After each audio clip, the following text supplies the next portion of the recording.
you very, very much for tuning into our first ever live YouTube panel that we've done on Just Get a Real Job. I appreciate everyone being here tonight. I think it's a pleasure to have the panel we've got in store, and I'm going to bring some people out in a minute, but just quickly to introduce, like, of course, as a lot of people listening will probably know, the TV industry in the UK is in crisis. Lots of people are out of work.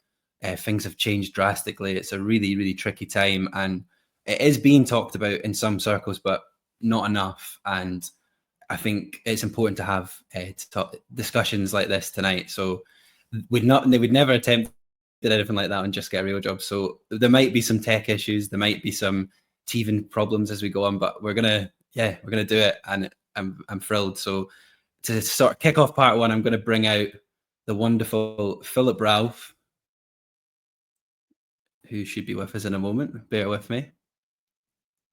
I'm going to bring out the wonderful Ashley Dick, who is currently also has a company called Cinora, which are brilliant. And I'm going to bring out the wonderful Vito Malazzo, who we'd also had on the podcast before, who is a broadcast TV editor and a union rep as well. That should be everyone out now. There we go. There he is. How are you all? Thank you so much for coming on this panel. Just to quickly explain to the audience as well, that we do have obviously more people on the panel. We have the wonderful Naz Ahmed and Marcus Anthony Thomas from the Director's Take. They'll be joining us in about 20-25 minutes, and we'll sort of shuffle around the panel. Unfortunately, Hannah Bojar couldn't make it tonight because she's not well, so we wish her all the best. But Ash, Vito, Phil, thank you so much for being with us. We'll start with you, Phil. Do you want to quickly introduce yourself again? You've obviously been on the podcast before, and we did a fantastic episode with us last year, which is been so impactful. So thank you again for that. Oh, thanks, Jamie. And it's really, I'm really chuffed that you're doing this tonight. So hello, everybody. My name's Phil Ralph. I'm a screenwriter and social media harridan of the current TV crisis.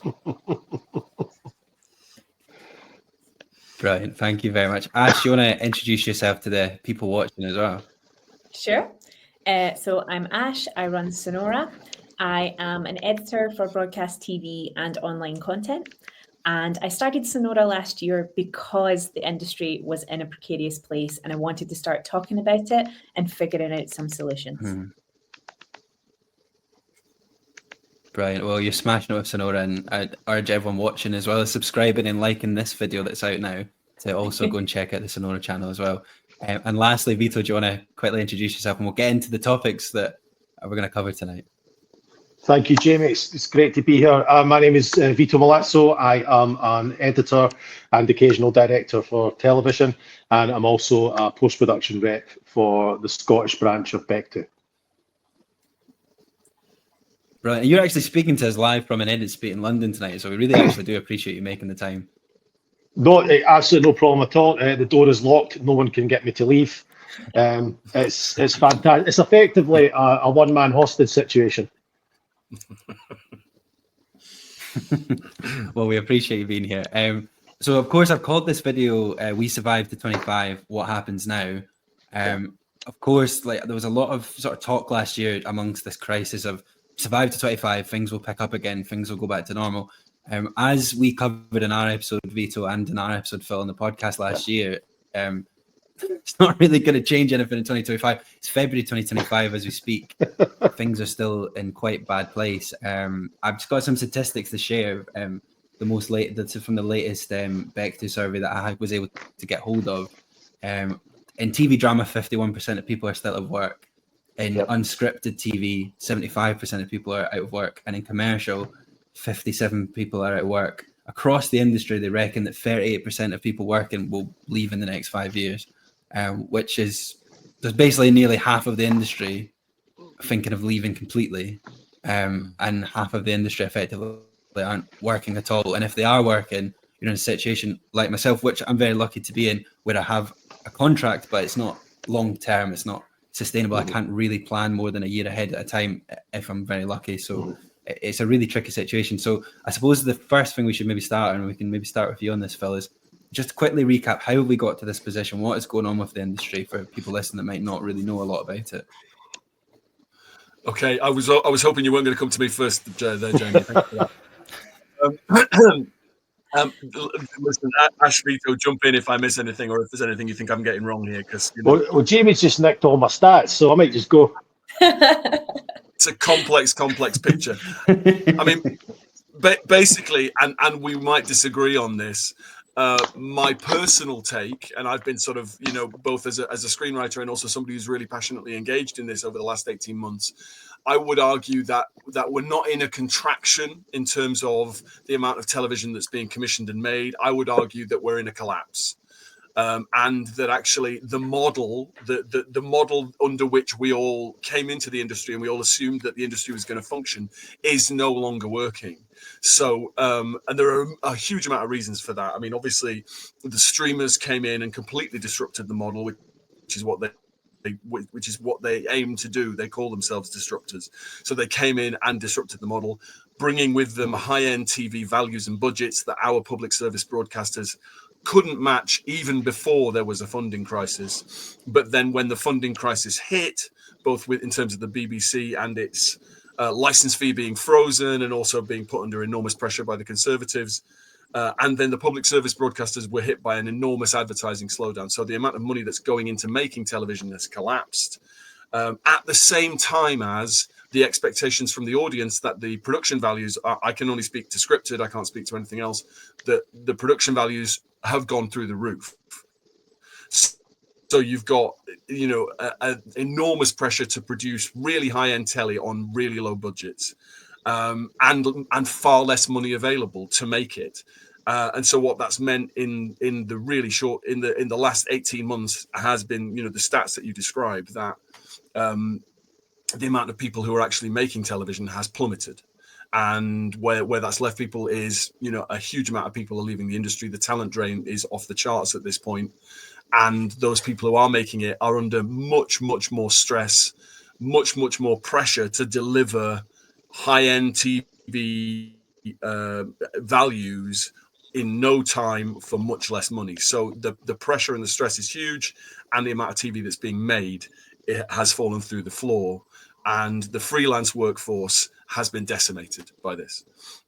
So it's a really, really dark picture. And as I say, I would argue it's a collapse, not a contraction, but the others might feel differently on that. Thank you very much, Phil, for sort of starting off. I know it's a huge subject as well, so it's really hard to summarize it in like 2 minutes. But Ash, you did a brilliant video for your Cinora channel on this last year as well. But does that line up with your sort of thoughts on this? Do you have anything you want to add to that, Phil's point there? Yeah, absolutely. I think that there's a lot of circumstances over the last few years that have fed into this, such as streamers obviously coming along over the last 10, 15 years, things like COVID hitting, which ground everything to a halt. And then we had that massive boom right out the back of it where we could make things again. That unfortunately, it opened up a lot of opportunities for people to come in, but not to stay, because immediately after that, everything started going down again. There had been too much commissioned. They couldn't physically put it out fast enough. And then also, I just think that structurally, the way that the industry has worked for a really, really long time has finally come to a point where it is not sustainable anymore. And maybe it never was, but we were operating on that same structure for a really long time, and it felt like everybody knew how to keep it going.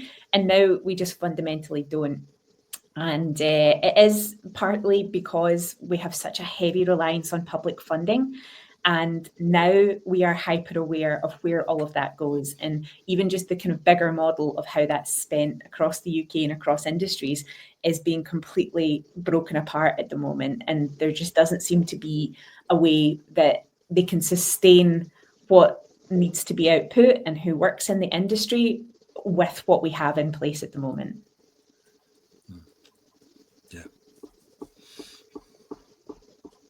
I don't know whether to keep going or whether. Thank you very much. I think my Wi-Fi. My Wi-Fi dropped out the worst. Yeah. Yeah, I don't. I'm glad my Wi-Fi came on just at about enough time to. I think I'd just love to jump in on what. There we go. Vito, it's over to you. Thank you very much. I was halfway through talking anyway, Jamie. So I think that everything that Ash and Phil are saying there, I can sort of reflect in terms of the unscripted sort of departments of what we're seeing now. If you're not sure what unscripted is, that's basically, it's not just documentary, it's reality, it's your daytime TV, etc. Basically anything, as it says, that isn't scripted, that isn't narrative. What we saw last year was some signs of recovery. So I think at the start of 2024, we were seeing about 68% of freelancers were reporting back saying, look, they're out of work. By the summer, that had like dropped to around 50%. There are some signs of commissioners just getting a bit braver, but right now, at the moment that we're in just now, that's middle of February in 2025.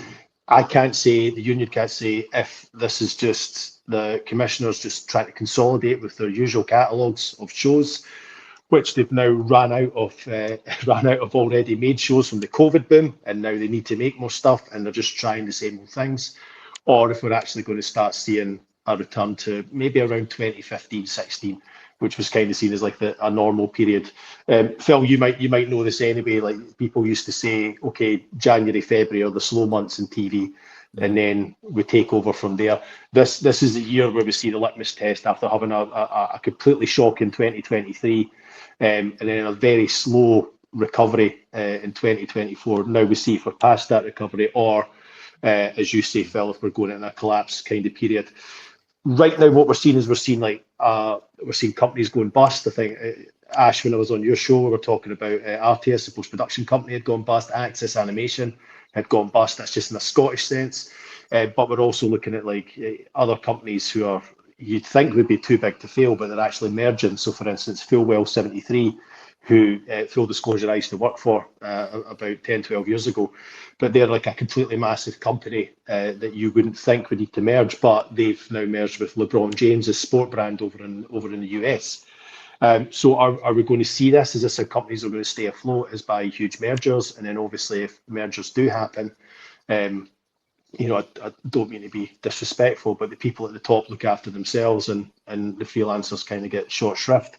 And as we're all saying here, the freelancers are the ones that make the jobs. They make the shows. They'll make doctors.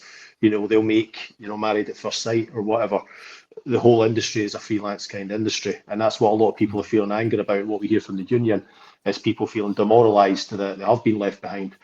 And that's another thing that's come out of this. I know we're all talking about statistics, but we also need to talk about like the complete collapse in morale that's happened, especially around us creative types who put our whole identity into what we make, what we create. It's something it's taken a huge hit, and people are leaving the industry. There's some good people I know that have left, and I think we joked about it, Ash, but it's completely true. They've left and they're happy. Because they've now realised what a weird sort of contract they had with TV in the first place, an almost Stockholm syndrome type effect. I was about to say Helsinki syndrome, but that's of course that's a Die Hard quote. So there we are. So there, Jamie, I've got my Die Hard reference in, and I've said something serious.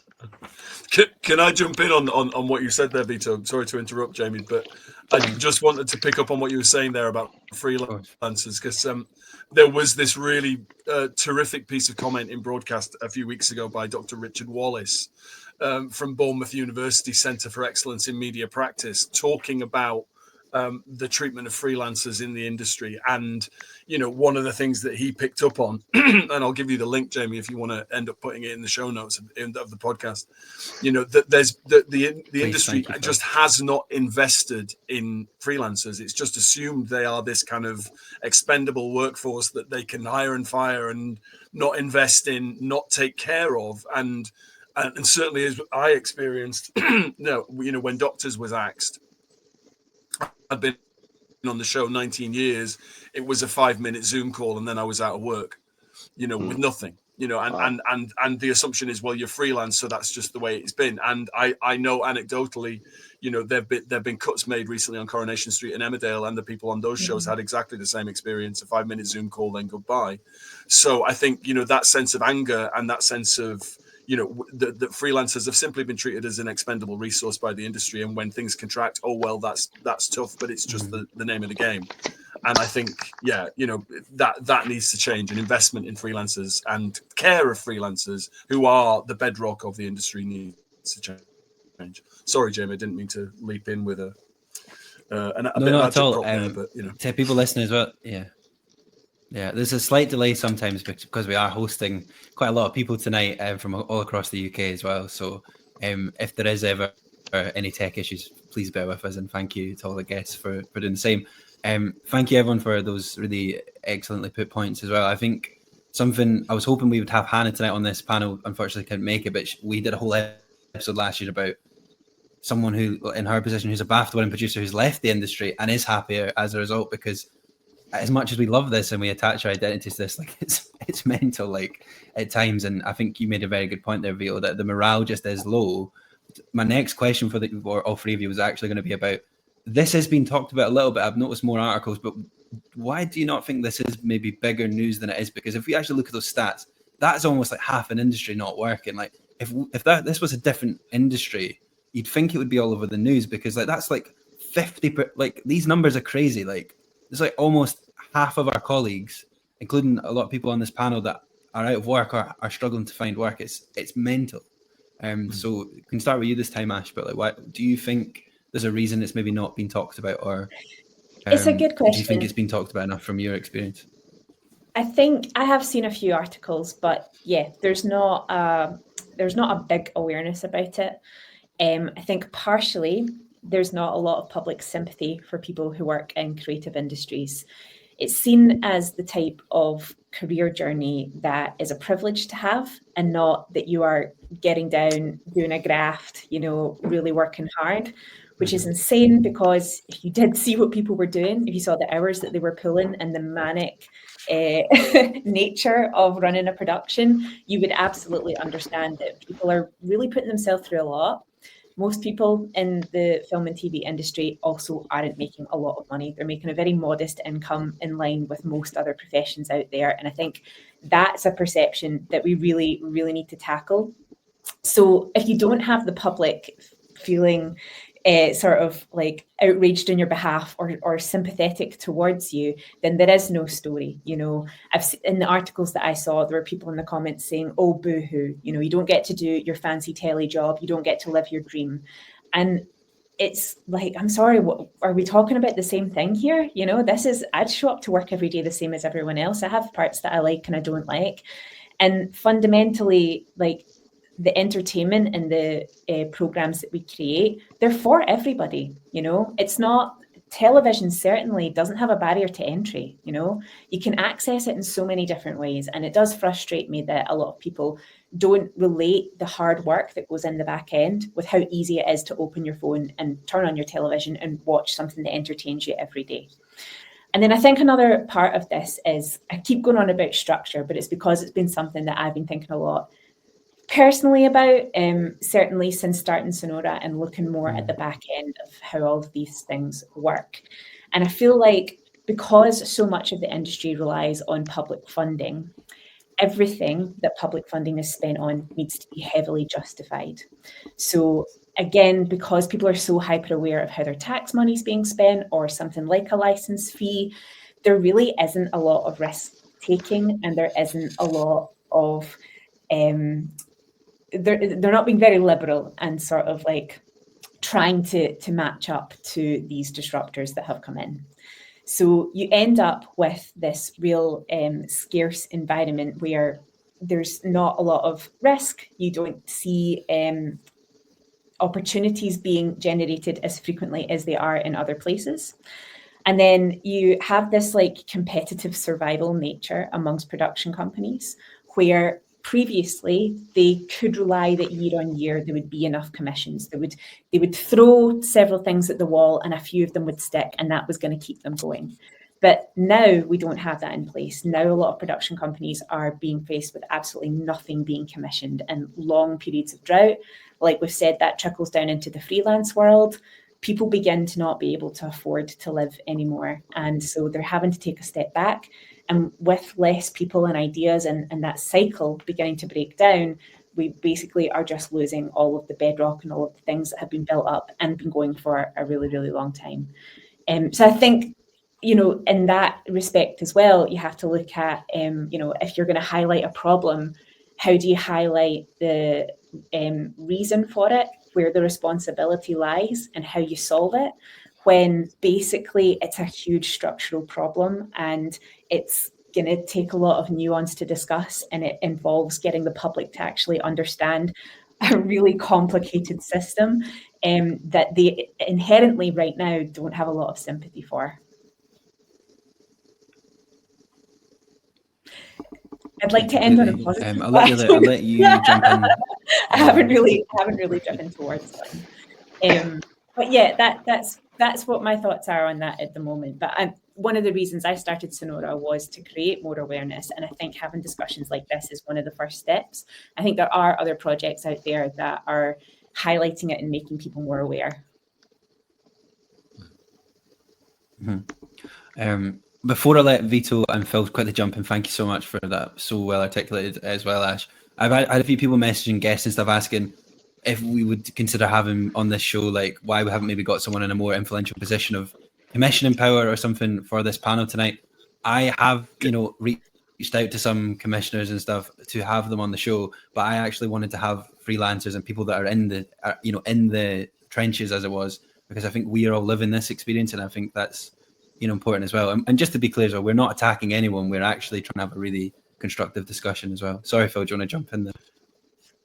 Yeah, you just got me all kind of excited with what you just said there, Jamie. If that's okay with you, Vito, I'll just jump in quickly. I think one of the things I echo everything that Ash said, and I think despite the fact that I don't know anybody who doesn't consume, and I hate the word, but consume a piece of television, a piece of art, a piece of music, a piece of film every single day. And yet the attitudes towards the arts and those who make them is one of, well, they're just a bunch of entitled, privileged people. And my experience is that couldn't be further from the truth, both in terms of pay and in terms of the experience of working in the industry. So that I think that needs to change, and we need to, and part of the reason for that, I think, is, we saw it like with the BAFTAs at the weekend. We are a public facing industry that thrives on spin, that thrives on celebrity, that thrives on the shiny. And I think probably one of the reasons why, if you reached out to more high profile people, they weren't necessarily keen to come on and talk, and one of the things that's been my big bugbear over the last 18 months is I want to know where those people are and what they think about this, because they're not speaking up. And I think part of the reason for why they're not speaking up is because of that thing of everything in our industry is lovely and great, and we're all good friends, and it's shiny. Well, actually, no. So many of us are going to the wall, so many of us are suffering, and I want to hear from the leaders. And I think that it's very difficult to speak out, because to speak out is to be seen to be a troublemaker, and the fear of that being detrimental to your career, or I don't want to work with that guy. And we're an unregulated wild west of an industry, and that can really impact. So I think to have these conversations where we're not pointing fingers, because we're all in this together, I think will make a huge difference. But I think it's one of the key factors. And then finally, just to pick up on, yes, so much of the TV and film does benefit from public funding, and I think one of the problems around that is public funding has so much of a microscope on it now that it means people don't want to take a risk at the same time as they are supposed to get a return on that investment, which means they need to sell stuff that will make and sell stuff that will sell around the world. So what that means is they're not going to take the risks on the more niche, more esoteric, strange things. They want to sell things around the world. So there's a whole raft of factors. Sorry, that's just a bit of a splurge. Not at all. No, thank you very much for that. I completely echo what you're saying. And as I say, we aren't criticising anyone. We're having an important discussion, and I hopefully will be able to get some more people from different parts of the industry to talk about this. But as you say, it's hard, and I appreciate everyone also being very willing to come on and chat about it, because there is obviously always risk attached. Vito, I suppose in your position in the union and stuff, have you heard a lot of people in senior positions acknowledging this issue, talking about it, or do you think it's been swept under the rug, or people are sort of... I think a bit of both. I mean, I think a bit of both. I think this is where, I'm happy to mention the name of Peter Strachan, who I think we've all seen in the last month to 6 weeks, has done the math, especially with Scottish productions, and said, look, this isn't happening. if you're not aware who Peter Strachan is a freelance director who raised questions about how many people based in Scotland were actually being hired by the show Traitors, which is based in Scotland. And this came on the back of the host of Traitors US, which is Alan Cumming. And Traitors US, again, just to summarise, Traitors US is shot in the same location as Traitors UK, but it has a different host. But the Scottish host of the US version said, why are there more Scottish people here? Alan Cumming, of course, being a very famous nationalist. Don't worry, Phil, we love you. And what happened then was Peter Strachan decided, I'm going to look at the numbers here. And he saw that actually the number of people that worked on Traitors who were based in Scotland were actually, it was actually around 4%. And that had gone down. This was at the same time as Hayley Valentine, who's the head of BBC Scotland, had gone down to London and spoke to the government and said that actually, everything's fine effectively and people are being employed. And Peter Strachan was the one that went, well, no, it's not fine, actually. And I've been watching the Facebook group steadily grow from 15, 20 people to now I think it's up to 300, 350 people who have joined Peter's Facebook group, which is called SUST, Standing Up for Scottish Screen Talent. So we're saying not be critical. I don't want to be the person that is critical, because as Phil's saying, you never want to be seen as difficult. But I think what Peter's doing is maybe taking the burden on himself a bit much, and I'd love to say I stand with him and say, look, we're not wanting to criticise, we're not wanting to be difficult, we're just wanting to say that right now, reality is not lying. I know we're in the second Trumpian era, but reality is not lying here, logic is not lying here, like the jobs aren't going where they should go. And one thing that's relevant to what we're chatting about here is the fact that the people in charge are being silent about that, or they're trying to sweep it under the carpet. You're talking about the BAFTAs there, Phil. There was, last year before, there was BAFTAs decided to just completely forget the role of production managers, which caused a huge rumpus. So I think that there is the shininess, there is the sort of entertainment side of things that want everyone behind the camera to just shut the fuck up. But I like to think that actually, people are getting seen as more, as essential to it, especially as we're in this kind of, I hate to say this because we've been saying it for like 5-6 years now, but this like post-Me Too era where people, well, for instance, like Greg Wallace this year, people have been called out. So people actually in front of the camera realise that they have to acknowledge the behind the camera talent, not just in a representative way, but actually to understand what the roles are. So yes, of course, things like BAFTA and the Oscars, like they're the big totem poles that we all gather around. But right now, in terms of where the industry's at, I don't want people to leave. I want people to know that they're valued, and I think we all need to stand behind guys like Peter Strachan that are just making sure that people know that the people that make shows are just as important as the people that host them or that act in films. But also, sorry to sort of go off on mad tangents. Another thing I'd love to chat about, this is more related to your neck of the woods, Phil.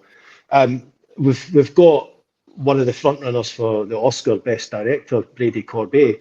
He's saying actually he's not had a job in months. And this isn't a new thing. I remember like 5-6 years ago, James Gray, the great director of films like Ad Astra and We Own the Night. He'd come out and said, well, actually, he can go months without working. And it's basically only because one of the people he worked with earlier in his career happened to be Brad Pitt. And Brad Pitt just realised he hadn't phoned them in a while, that's how he got a job, So if you've got really good directors saying, look, we took 7 years to make The Brutalist, we had to go and make it for, a fraction of the budget. We had to leave our home country to go and make it. I think it was filmed out in Hungary. Then if that's what the elite is saying in the trade, and then we're saying it at the middle of the trade, then Jesus Christ, that's something that people at the very, very top need to understand. It's not just the people being difficult because, they weren't hired for season 37 of Homes Under the Hammer or whatever. Yeah. It's actually the top of the top that are saying, look, this system isn't working for us. So I know what we're saying about not criticising people at the top. I think that, we do have to say, look, all due respect, but we need answers now, and we need to stop talking about it. We need to stop saying, right, okay, well, we'll have another meeting about this, shall we? Or we'll have another Commons inquiry. It's like, no, great, let's just fucking fix it. Yeah, I just briefly, I'll come back in there. Sorry, Jamie, because I know you're looking at the time. But the one thing that I've been saying, for the past 18 months, really, it is about, this is not sustainable systemically. It's exactly what Ash, I think, has been saying. Yeah. It is not sustainable systemically, because what you're doing is basically allowing the metaphor I keep saying to anybody who will listen, because I'm passionate about this. Effectively, the industry right now is the Titanic, and those in the engine room and those in second and third class are drowning, whilst everybody on the boat deck is enjoying the band, thinking the ship is fine. And that is not sustainable long term. If the people in the engine room and in second and third class are not all right, nobody's all right. It just won't work as an industry going forwards. So that's what needs to change, and it needs to change soon before we lose all of this talent. And the other thing I would say is, money is constantly being poured into, and I hear it all the time about schemes for new people to come into the industry, new writers, new directors, new everybody. That's fantastic. But if you can't sustain people who are already in the industry, then it's immoral, frankly, to put resource into inviting new people to come in if they can't then sustain themselves too. So it's about sustainability on a systemic level for me. I'd love to come in on that if I can, and I think that although I do enjoy a tidy Titanic metaphor, although it is my least favourite James Cameron film, I have to say. Well, actually, Avatar 2 is rubbish, but anyway, right. What I do have to say is you're completely right about the people on the boat deck, but remember, some of the people on the boat deck ended up surviving the Titanic, and that's what I'm worried about. Is I don't think the industry is in full collapse, but I think it's coming into a situation where it's only sustainable for certain people who can afford to be storytellers, who can afford to be directors, etc. I think we need to worry about, if you want to use this word, and we need to worry about the industry's working in middle class, and it's not even a middle class now, it's a squeezed middle class in there, because if we've only got people who can afford to take months out of work, but they're the only ones that have got the contact network, or sometimes pre-network coming from whatever schools or universities, then what industry are we leaving behind? Because we're already seeing trends where people are abandoning television and cinema for YouTube, for content, because they just feel more connected with the creators there, and that's that. I agree to an extent with what you're saying, but I think I'm just worried about what industries we're going to be leaving behind. And it's not a new thing. I remember when I first started, so we're going back to 2011-12, like my first two runners who were bringing me my tea and toast. One was like the niece of the head of a major channel. Another one was the daughter of like a famous rock star turned director, and they were my runners because they were the only people that could afford to come into London and work that way. And now I'll sit in meetings with people who are 5-10 years younger than me, who don't have an absolute clue, but they're getting jobs because they've hit the numbers on social media, or a family member or someone else knows an exec and said, "Well, try this person. Let's go with that." So I'm worried about what is there going to be an industry left, and if there is an industry left, is anyone going to want to watch it? Is anyone going to feel connected or represented by that industry? So I don't think I don't think it's in full collapse. I don't think it's going to hit the bottom of the Atlantic floor. To say that way. But I do think we need to be wary about what our art form is going to look like in 5-10 years time. Yeah. To jump in as well, I agree with all of that, and taking a couple of steps back to when we were talking about bringing people into the industry, but there's nowhere for them to stay.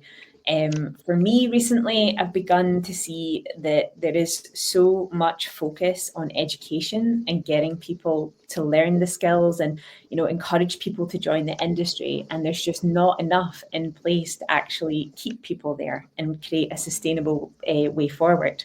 What tends to happen is you get young people coming in, and to a degree, I'm not going to name any names, but like there's an exploitation going on where like people are expected to work for, I have been offered jobs under minimum wage, and I'm not even that young or green, but there's this expectation that you'll do it because you'll be grateful just to have work. And then what happens is people work in those unprofessional environments. People have a stacking of job roles as well. So you're not just a runner, you're also out shooting B-roll. You're also doing a wee bit of edit assisting. You're doing a lot of different things, and you become this sort of jack of all trades that does a bit of everything. Your job role consistently changes role to role. And then you have people who haven't had the opportunity to really spend a lot of time getting good at one craft and really focusing on something and moving up that ladder in the traditional way. And what you lose there is the expertise. And, one of the reasons why things in Scotland, the discussion around that at the moment is that there's a lack of faith and talent here. And how can you argue when shows are underpaying people? They're spreading them across a lot of different departments and skills. They're not allowing them to spend a long time in a job getting really, really good at it. And there is so much good talent in Scotland. That's the thing. And people would be more than willing to spend years becoming an expert in that area. But because of this system, because of how broken it is at the moment, we are just basically going through a cycle of setting everybody up to fail. And I really, really strongly feel that as great as it is to encourage young people and new people to the industry to go for it and to follow their passion, there needs to be less focus on that and more focus on who's here and how do we make that strong and stable and sustainable for the future. That sounded super conservative there, and I apologize. Strong and stable. Wow. Put the foundations in. Not at all. Not at all. Wow. Not at all. Listen, I'm gonna bring Naz and Marcus in a moment. But thank you very much for this first part, everyone. And it's so hard in the time we have to cover everything, and I really appreciate all your points. I think you're all fantastic. Vito, you're gonna need to shoot off before the end of this, aren't you? So we might not see you again. But do you want to quickly say one more thing before you go? Do you want to quickly say goodbye and summarize or make any points I've not asked you quickly? Yeah, I do. I do want to say, if you are thinking about coming in the industry, I need to think. I want you to think about what Phil said there. I want you to think about what Ash has said as well about. You were calling it. I can't remember what you were calling it, Ash. Actually, earlier, it's called mission creep. Is when someone says, "Right, can you do this job? And by the way, here's the other 3 jobs we want to give you because we can't be bothered paying 4 people." I need you to think about what you want. Very early on, like if you want to go into television and film, do you want to go into narrative? In which case, Phil will give his address at the end of the show. But I'm joking. But if you want to go into narrative, then think about that. Think about that early and think about it. Well, think about it now. If you can, if you want to go into unscripted, just know that you will be spinning so many plates. You will be juggling them, and it's not the usual entry level that you had before, where you just work on the odd job and meet people that way. I think right now the best way to get into the trade would be to go into something like the BBC and go into like their web departments and work up that way.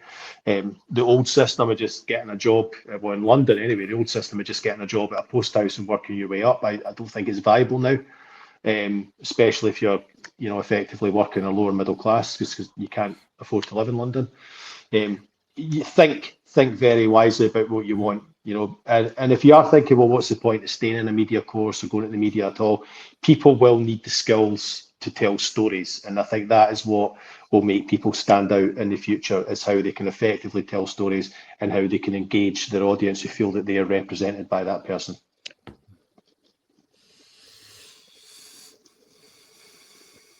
Yeah, brilliant. Thank you very much for your time tonight, Vito, and pleasure to have you back on. And Phil and Ash will get you back on. Just to say to people watching as well, we're going to do a Q&A, so get your questions in. We will try and get your questions to the panel if we have time as well. So thank you very much, everyone watching.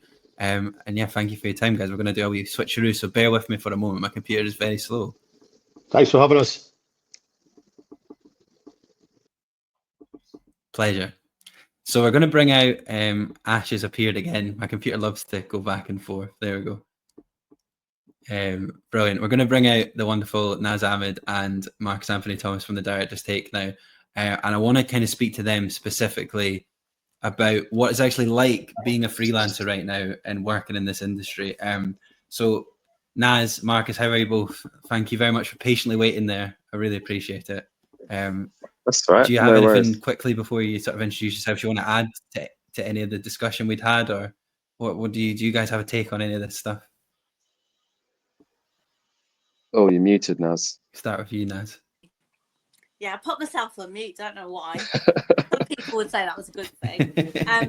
No, I'm just saying so much of it resonated with what I'm currently going through right now, and many, many others too.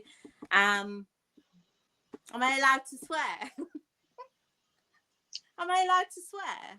Please, yes, swear away. It's a little bit shit We've given right them the warning, so. I did. Yeah, it's all a little bit shit right now, for want of a better phrase. But yeah, we'll do proper introductions. I'm remaining optimistic in a sea of craziness. I'm trying to anyway, so that's where I'm at. Yeah. Good. Yeah, Max, what about same. yourself? Yeah, kind of like, I think everyone made amazing points, and there's not too much to add on my end other than burn it all to the ground and start again. That's kind of which is extreme, but it's not quite that bad. Yeah. But I think I'm sure we'll get into the whole freelance situation and how it is, and I think in doing the work that I do outside of just being a writer director, it's like I hear so many stories about the whole thing, and it's quite it's not great as it stands, especially as like I'm not sure if we'll touch on schemes, because I think you were saying about I think Phil said about schemes earlier, and like as someone who's done all of the greatest schemes you could possibly do as a director and has still not got a directing credit, there's problems on that end as well. Like it's people who are like already in the industry and struggling to get work, but then also there's the struggle with progressing and not having the pathway afterwards. Like it's all a bit wild. It's the Wild West. It's very complicated. Yeah, completely. So just to sort of introduce you both to everyone watching then. So Naz, you sort of worked similar to kind of me, I suppose, and you would have started as a script editor, sort of done the editorial side of TV, and like you've worked on lots of shows and things. But I appreciate you coming on to talk about this, but you haven't worked like full time in this industry for nearly a year, have you? And you're a very experienced person. You've got brilliant credits on your CV.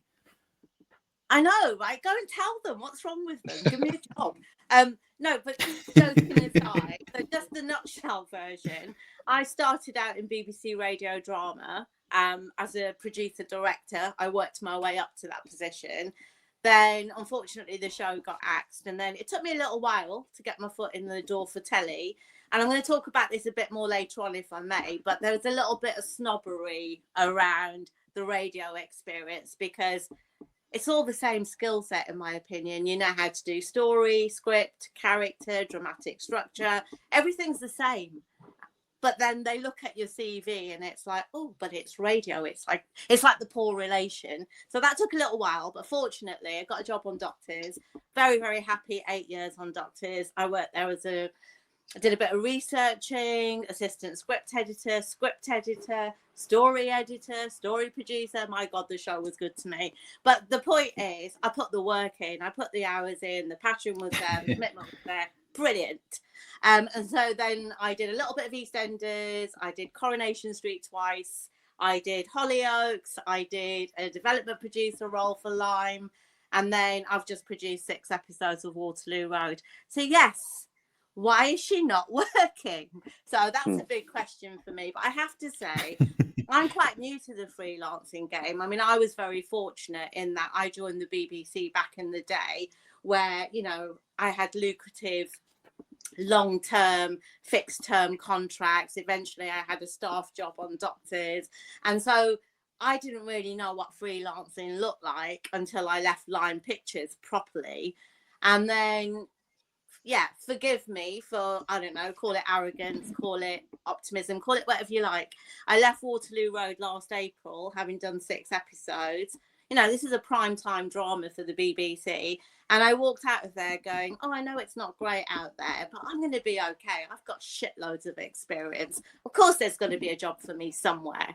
And no, the sad reality is I've had the meetings, I've had the interviews, I've had good experiences, bad experiences, everything in between, and I have not landed that job yet. It's like 10 months for me now. So lots of head scratching going on at the moment in terms of where do you go, what do you do? Soap and continuing drama roles didn't seem to be open to me anymore, even though I interviewed for them last year. Script editing jobs, I keep getting told I'm too qualified for. I'm not going to apologise for that. Story producing jobs, yeah, they're out there occasionally. Often these jobs don't get advertised. So the point I'm making is editorial jobs are very thin on the ground. Yeah. There's a lot of, you know, I feel like, just to do another analogy, which is probably not as good as the Titanic one, but I'll have a go. I currently feel like I'm trapped in a game of hungry hippos with everyone I know in the industry. So we wait weeks and weeks and weeks for a job to be advertised. And of course, because I'm a nice soul, I post the jobs everywhere, even the ones that I'm applying for, because I want it to be a level playing field and may the best person get the job. But everybody's applying for the same job. So for example, if I apply for a development exec job, every single script editor, storyliner, development exec, everyone I know in that arena that I also exist in, they're all applying for those jobs. And I think I might be wrong about this, and I'd be happy for someone to prove me wrong. I think often my CV gets looked at and people kind of think, why would she want to do this? She's done this before, like sometimes 6 times over. She's a producer now. Well, I'm applying for them because they are jobs that lend themselves to my skill set and my passion, and I want to work, right? That's it. It's that simple. So, yeah, that's where it's at. Someone tell me. I don't know. It's the I really appreciate you. Yeah. No, yeah, it's mad. No, it's crazy. I really appreciate you being honest about I've not worked and stuff the last 10 months, Naz, and you do share everything. I always see you all the time on all the platforms. You're always sharing these jobs, and that's really useful for people as well. And really kind of you to do that. And like, I think what's so strange about it is a lot of the another thing, which obviously this isn't in every instance, but often when you apply for these jobs, there's already someone in house that they lined up for the job, but they have to advertise it. So you're going through this process of interviewing, but you're never going to get the job anyway because there's someone that they'd earmarked for the job. So it's almost like a bit of a smoke and mirrors thing anyway. I'm not going to name any companies or shows, but that's happened to me multiple times actually in the last 10 months. And I'm not saying it's personal to me. I'm saying you come away from the end of that process thinking, did they already know all along? In which case, why put everyone through this massive process? So I don't know. It's quite interesting actually, and it'll be interesting to see what Marcus thinks, because you just touched upon it. Like all this stuff about schemes and initiatives and this new sexy kid on the block known as a talent pool, and this is a controversial opinion from me probably. Why are you inviting us all to come and sit in a talent pool and go through additional layers of process where the reality is you probably already have someone there who could step up and do that role? So I've got really mixed feelings about talent pools and initiatives and schemes and entry level stuff. And I'm not saying that's not important, because everyone needs a foot in. I needed a foot in once upon a time. But what I'm saying is, where's the training? Where's the money for people like me who are mid-tier now, produced an hour-long show? What's my next step up, and who's giving that to me without me having to rely on going to people like Screen Skills or seeing what else is out there and upskilling in a different way? Where's the training to keep people like me who've got masses of experience in this industry, where I'm sitting in Last Chance Saloon? It's going to be like now or never at some point soon, isn't it? What do you think, Marcus? Yeah. I mean, I can only speak from the perspective of where I'm at, which is relative outsider, I guess. But yeah, it feels quite criminal. And for me, I think it's just hiring practices across the board. Basically, it seems like the whole industry is just screaming out for like a mediator, because it's not practical to keep throwing out jobs to everyone open tender constantly because of the quick turnaround, and it feels like you'd need an entire recruitment department within every single production to take hold of that. But if that's not possible, then there needs to be something else created in order to kind of like, similar to LinkedIn but for film, and just kind of have an ability to be like, these are the people who can do the job, and then there's a vetting thing. Do you know what I mean? Where like you've got accreditation stuff, and then it's a bit more of an easier, fairer, I guess, like, not fairground, but it's like it's a level playing field, I guess, for everyone. Sorry. I think there's, the hiring practices are just stinky, but it goes back to just the industry that's been built. It's been built by, I think in Hollywood they say it's a family business, and here it's like it's lots of nepotism as well as being a family business, and it's inflated and it's grown massively beyond the capabilities of that. And it feels like everything's just been like trying to keep up with the growth rather than actually taking a step back and be like, cool, how do we fix the actual infrastructure, the whole thing? It just hasn't happened, and probably won't happen until there's a collapse, which we're at the beginning of or in the middle of, I don't know, but it feels like it's either way, we're on a horizon of it. And so unfortunately that's probably the sort of thing which needs to happen, and there'd be a missed amount of masses and masses of money for people to actually be like, well, how did we miss out on all of this opportunity? Because they're not doing it for the people. It'll be because of people's pockets being affected will actually cause a change. Yeah. I love no, LinkedIn. it's I think one of the reasons, for any interruptions, but I think there's slight delays, so if we're all talking over each other, I apologize. I was just going to Cool. say, I think we maybe come back to the same point. That's funny. Yes, please. Yeah, so I love LinkedIn because several times, just to add a bit of humour to proceedings, several times I've applied for a job, never heard anything, never had it acknowledged that I even applied for that job. And then weeks or a couple of months later, I find out who got the job because they posted it on LinkedIn.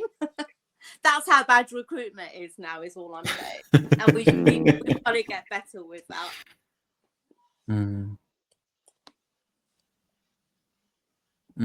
No, completely. I just wanted to say as well, one of the reasons I was really wanting to have both of you on this panel as well is, from the outside, it looks like a lot of the time it looks like people are doing really well. So because of your CV, Naz, like people will think Naz is really experienced. She's got all the, and because Waterloo Road comes out later, they'll see your credit on the TV and go, Naz has just produced this show. And because Marcus as well, like you do a lot of things the directors take, it looks like from the outside you're smashing all this stuff and you're on all these panels and you're making these short films. So there'll be a lot of people that are watching from the outside going, oh, he's killing it. But the reality is that that's not the case. Like, as you say, Max, you're struggling to get your first credit as on a TV show or a film or something in the industry. And Naz, as you said, you haven't worked for 10 months. Like, this is how warped the perception often is as well, I think. The episodes of Waterloo Road that are airing at the moment for series 15, and I produced 2 episodes.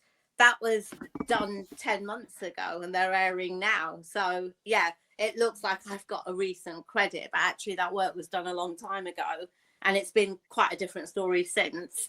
I will say though, because I don't want to just sound like negative Nelly Naz over here, I have been very lucky in that it's been a game of 2 halves really. So one of the big eye-openers for me was, having been on this circuit for like 25 years plus, you kind of feel like you've got loads of industry friends.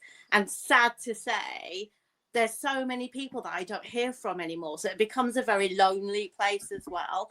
And then you kind of realize that actually you're more useful to people to know when you're working. And there's a difference between having friends in the industry and people who are friends with you because you're in the industry, if that makes sense.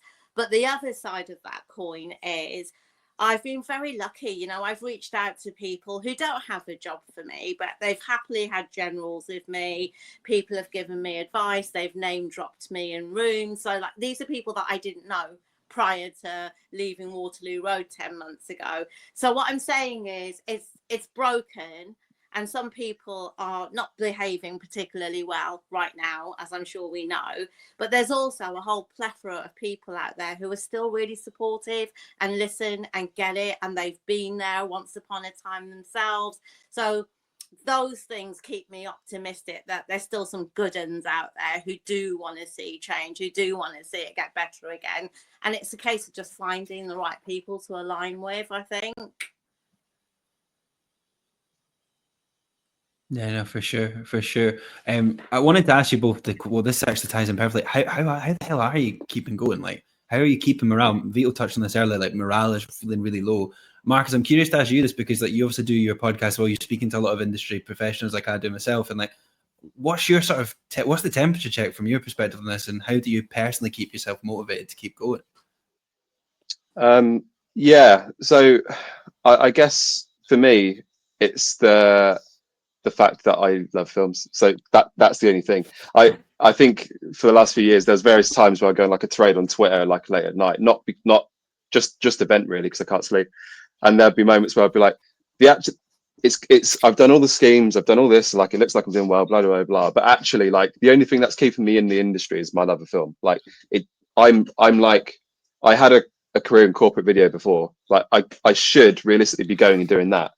And making an actual wage and being able to kind of like support myself. My free time is my free time, and it would make way more sense. But then I'd be full time, I wouldn't be able to do anything else, and that would be, I wouldn't have the availability to do the podcast. I wouldn't have the availability to, like, if a job come in, to kind of like prep for it.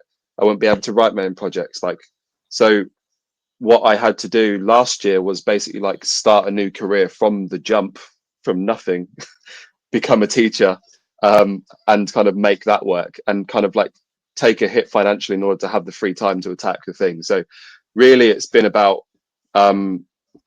just trying to find a way in and focusing in on what I have control over, because I've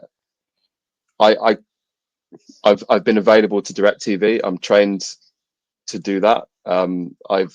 I've had lots of meetings and stuff, but I can't do anything unless a job comes my way through an agent or I get put forward for something. Like I'm kind of a bit paralyzed until that happens. So all I can do is like focus on writing projects, developing projects, having meetings, and like getting my work out there, being as visible as possible. Like the podcast helps a lot with that, and also I get a lot from it.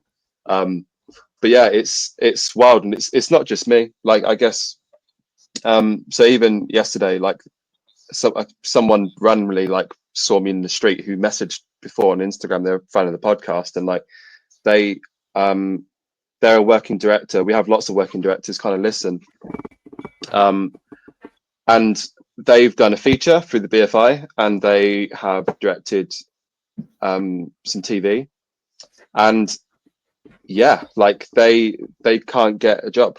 Like they're at that point, and they've kind of, technically they're not a risk because they've done it successfully, and yeah, they've had a kid, well, two kids I think actually.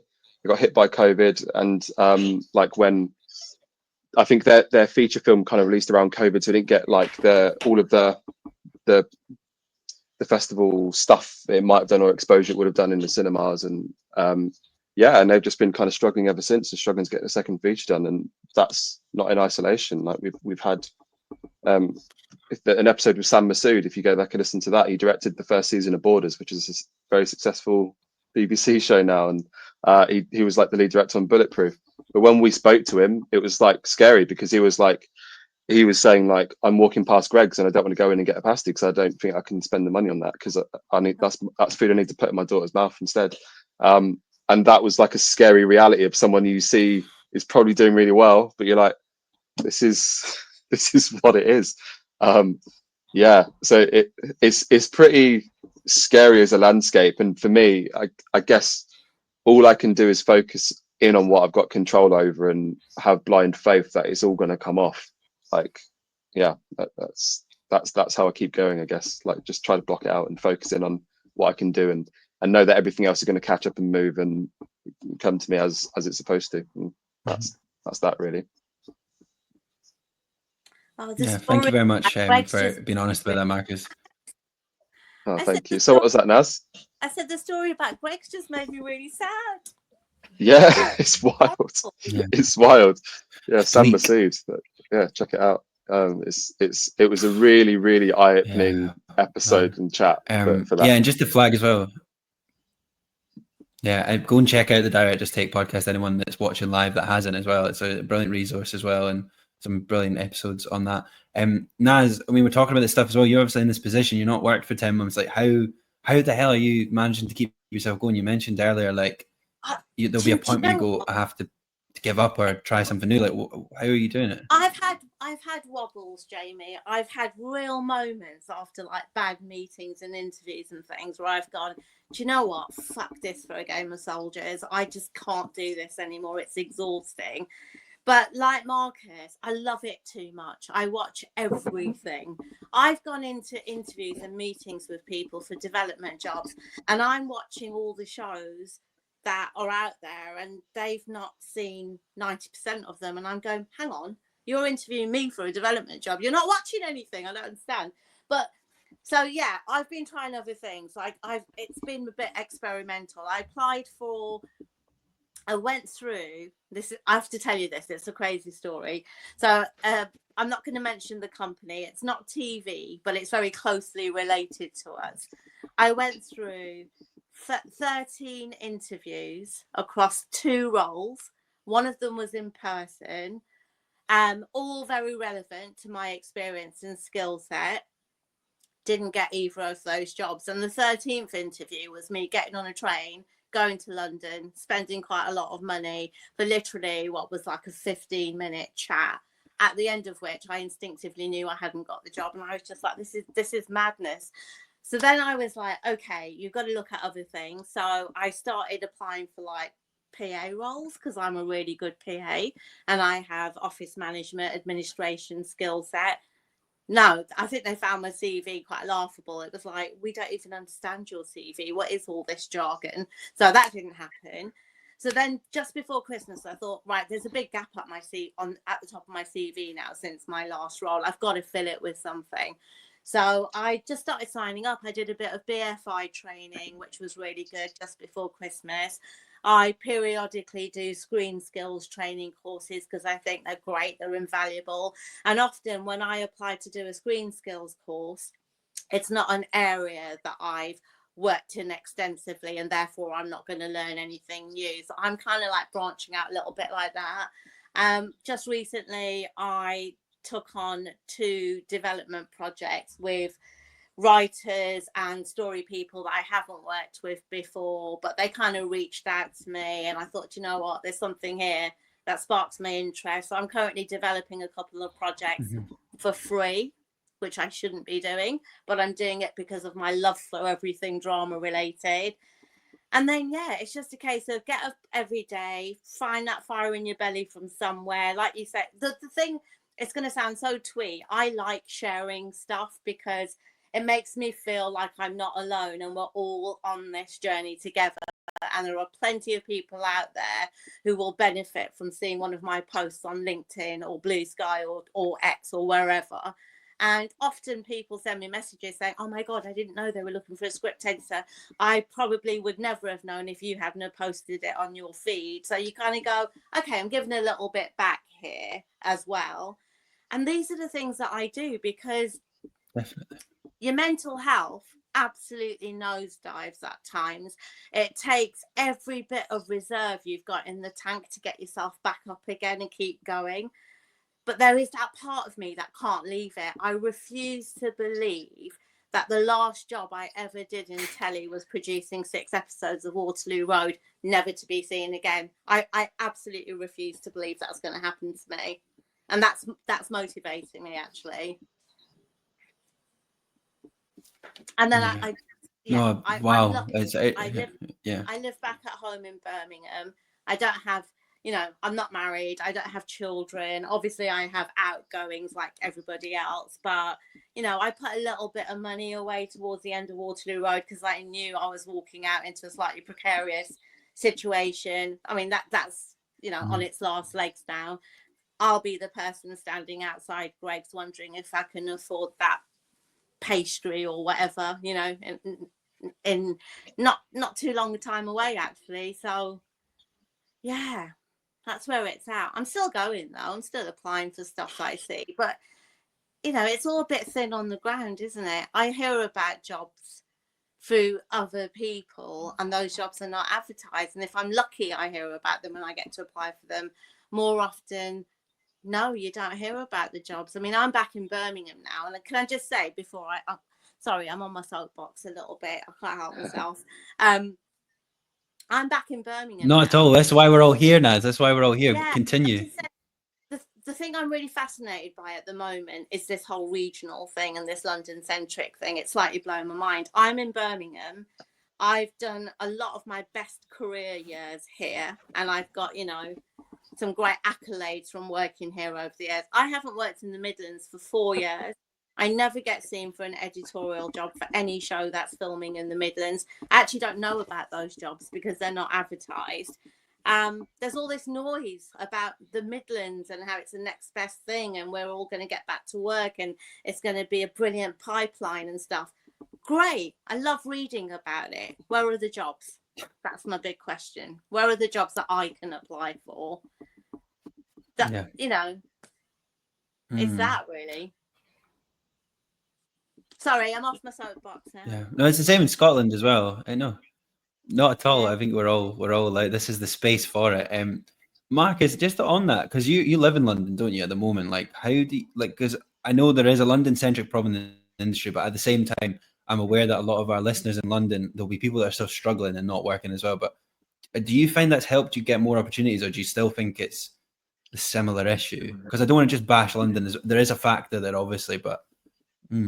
Yeah. No, I mean, I'm originally from Northamptonshire, and like, so I moved down here to be around it, and this is where all my work has ever been. Like, I'm in Watford, so it's technically it's on the outskirts, but it is London technically, I guess, Great London.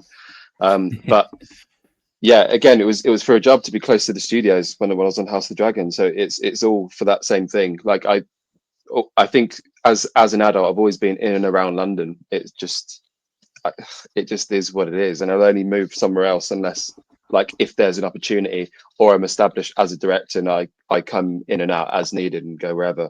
But yeah, it kind of, I don't think it's the only way. I think it's just when you're kind of up north, it's less concentrated and it's easier to kind of get stuck and isolated if you're not actively traveling to get to stuff. Like Oz, the other part of the director's take, who was on the Warner Brothers scheme with me, he's from Manchester and he's constantly having to, like, he's always at like events and stuff and trying to stay engaged and meeting people, because that's the only way really. So yeah, it is a bit necessary to be here for me. And yeah, I mean, if it's one of those, like, if my parents live closer as well, I would live at home with them. Like, if they lived within a commutable distance of London, I'd probably still be at home as well. But yeah, it kind of just feels like it is what it is.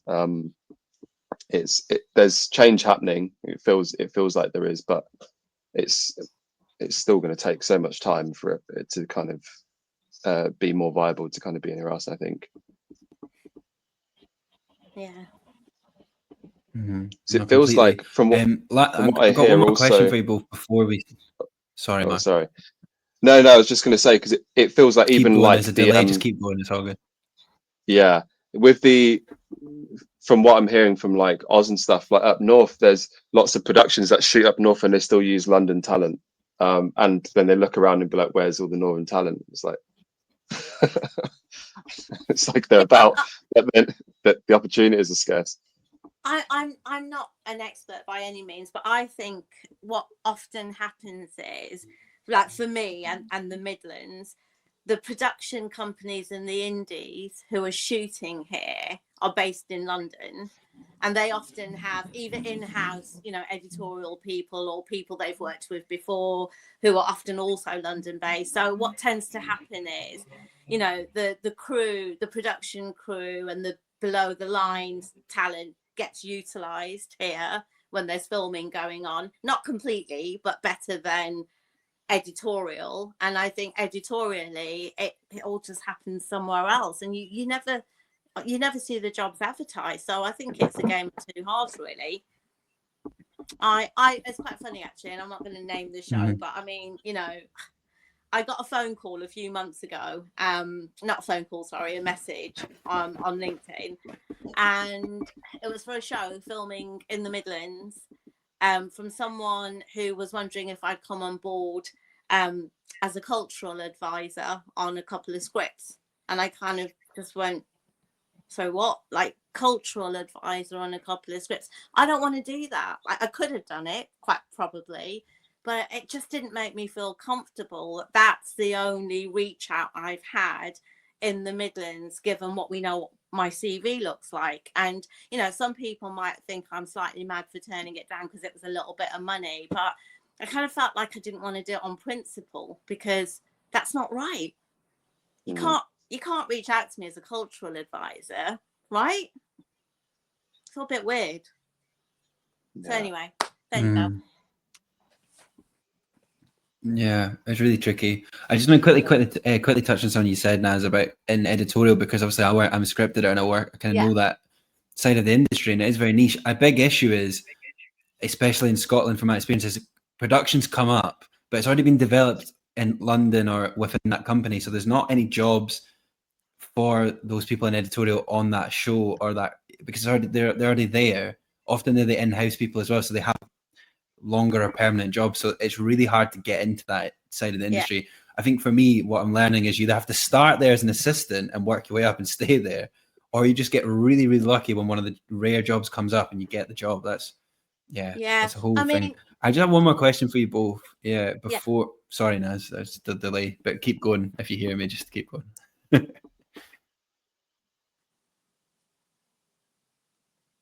Oh, were you waiting for me to speak? Can't remember. You can finish your point. Sorry, I'm just letting the delay catch up. It was just a very quick point that, I totally agree with what you just said about the editorial roles and stuff. Unfortunately, I still think there's often a little bit of snobbery in this industry that isn't useful to people like me. So what I mean by that is, I haven't got high-end TV drama experience. I watch all of them. I could analyse them and do you a script report after every series probably, but I've never worked in high-end TV. So what I'm often finding is people are kind of going, oh, great, yeah, we're looking for a story producer, but you're not the right kind of story producer. Or have you ever worked on a high-end drama series, or high-end this or high-end that? And it's just frustrating, because actually what you're doing in making such a point about that in a recruitment process is you're dismissing really valuable experience that has come from other places.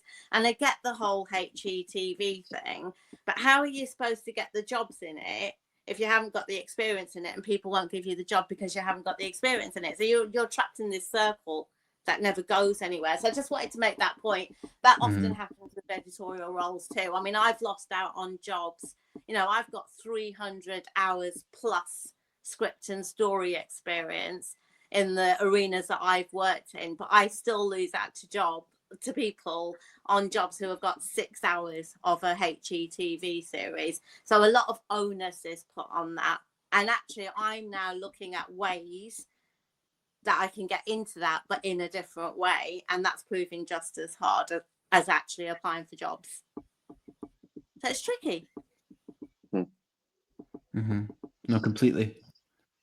It's really tricky. It'll be similar for Marcus with being a director. Do you know what I mean? It's like needing that first credit to get to unlock that thing. And it's that circle. It's like, well, if I don't have it, how, it's tricky. It's really tricky. There was I don't want to speak for Oz, but there was just a quick anecdote of just one of his friends was offered a second unit directing gig, and his friend wasn't able to do it because they actually work in corporate. And then they suggested Oz instead. They looked at Oz's CV and said, like, he doesn't have second unit directing experience. No, we're going to go for someone else. And it's like, and Oz is, as you know, Oz is very highly trained. He's been working doing corporate commercials for ages, budgets of 6 figures. And like, he's trained in high-end TV, as I was. And he's done all the short films, all the awards, but they just saw they didn't have a second unit credit. It was like, he can do that. But yeah, that's the landscape we're kind of dealing with. But and then what I've seen is that, actually, not to kind of slag off producers, but I've when productions are in a bit of a hole, I've seen that some producers have been elevated to the role of second unit director to kind of do a couple of days of shooting. It's like, and that's an opportunity which is then taken away from someone whose actual career and aspirations. Yeah. Like, it's wild. Yeah. Anyway, it's mad. Yeah, no, I'm going to ask you both one more question, and I'm going to bring Phil and Ash back in, and we're going to look to the future optimistically. So again, everyone watching, please subscribe to the Just Get a Real Job YouTube channel, and get your questions in if you have any as well. But we touched on mental health, but how are you both protecting your mental health at the moment? Like, in this, I think I asked you this, Marcus, when you came on the show last year, but it's a bleak time. It's hard to feel optimistic hosting this tonight because we were talking about quite sad things, and the reality is stark. But how are you both protecting your mental health? Start with you, Naz. Like, how have you been so resilient this last 10 months? Like, have you learned anything, or have you got any tips you'd share? Yeah, I just pop lots of anti-anxiety drugs every day. No, I don't. I'm joking. I don't know. Like I said, I have bad days, and then I'm very lucky in that I have, 3 brilliant sisters who I have a great relationship with. They are like my best friends. They have never worked in telly. None of them work in telly, but they understand the impact it's having on me. And so, they're able to be there in those moments when you really need support. I've got some really good friends, and I don't have a massive circle anymore like I used to have in my 20s. I have a very small, tight circle of people who are good for me, and I'm good for them, and they make me feel good about myself. So I've got lots of people that I can reach out to in that way. And I just keep myself busy. Like I said, I'm doing these development things now. So, that keeps the fire going. I watch a lot of stuff. The one thing I have noticed just recently is I've become a bit reclusive. Like, I quite like being at home. So suddenly I'm not going out and socializing in the way that I used to do before. And actually, I don't want to, and it's really weird. And I've got a really good friend who said to me recently, you do know you're turning into a hermit, don't you? And I was like, well, no, but also maybe it's winter, I don't know. So I'm not going out as much. The one thing I'm not doing anymore, because I don't find them useful for me, other people might find them useful, is going to all those networking events and those things where you like talk to people and everyone's a bit superficial, and you don't come away from that feeling like, I made a really strong connection tonight, and now I'm going to get a job in a couple of weeks. I don't go to those anymore because I don't want to right now. And I think mental health plays a part in that, because you often meet people who are working and they're telling you about all these great things they're doing and what they're working on and who they're connected to and stuff. And I'm sitting here feeling a little bit lonely in the industry, a little bit invisible. I'm feeling a bit irrelevant sometimes because I can't get anywhere with it. And I don't want to go to those things because they don't make me feel better. But everyone's got their own way of doing things, haven't they? It's just not for me right now. One day I'll be there doing all those panels and speaking at events and all those things I'm known for again. But right now I just don't want to do them. Yeah.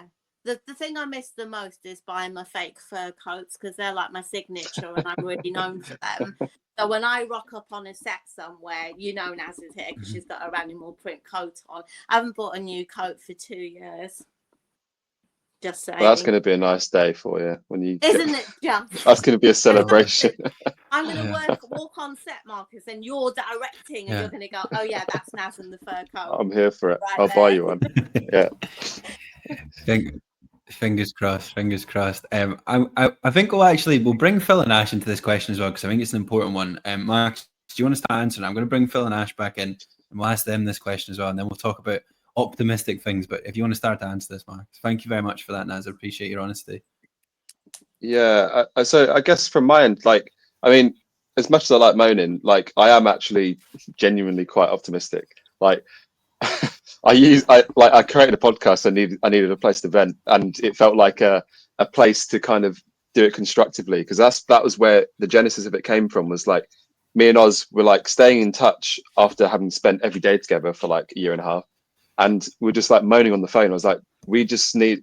I wouldn't advise this for every like couple of guys that like speaking, but like we was like, we need to channel all of this sort of anger into like something constructive. Otherwise, it's like, we know what the problems are, so like we just need to kind of like use it as a way to help. And I guess just like it's what I said. I just focus in on what I'm in control over. Like, as much as I kind of do that and have done that in the past, it's kind of arrived me to where I'm at. And what I kind of keep faith in is that when I look back at the journey so far, everything has lined up in order to kind of give me exactly what I need as I've needed it. And that within that means that sometimes, like last year, I didn't make a film and I didn't get anything in development and all that sort of stuff. I still moved my projects forward, but like, it was on paper, directing wise, it was like a slow year, but I made myself financially stable last year. That was like really important. So like, my agent left the industry last year is a whole thing. And why I mention that is because like, I think he struggled with the industry dropping like in a big way in itself, and the pressure of like having to get his directors work who had mortgages and stuff that he needed to pay. And that was what he struggled with. And looking at that, and people like Sam Masood, who I referenced earlier, was like, if I can build a sustainable career like outside of it, it puts less pressure on the other stuff, and it gives me the freedom to drop out and kind of develop my projects if I want to take 6 months out. I'm not going to be like reliant on getting the next TV gig and things like that. So I'm like eternally optimistic. As much as I enjoy a moan, like the analogy which I throw out all the time is that like I lie on top of the waves and just have faith that I'm going to end up where I'm supposed to end up, because there's no point trying to fight the tide. And within that, I'm going to moan on top of it the entire way, but ultimately, I've just got to lie on top of it. I love that. I love that. That's brilliant. Yeah, thank you very much, Marcus. Ash, do you want to answer that question as well? And then we'll ask Phil, and we'll move on to optimistic futures and all that. Fingers crossed. Yeah, absolutely. Well, just as you guys were talking, like, so many things came flooding to me that I'm always telling people to do or to bear in mind in order to keep a bit of a positive attitude and look ahead to the future. Similarly, I also moved from being freelance to having a stable income last year, and that was moving from broadcast television into doing online content. And I was really lucky that I found a job that was looking for an editor and matched the skills and the requirements that I could offer.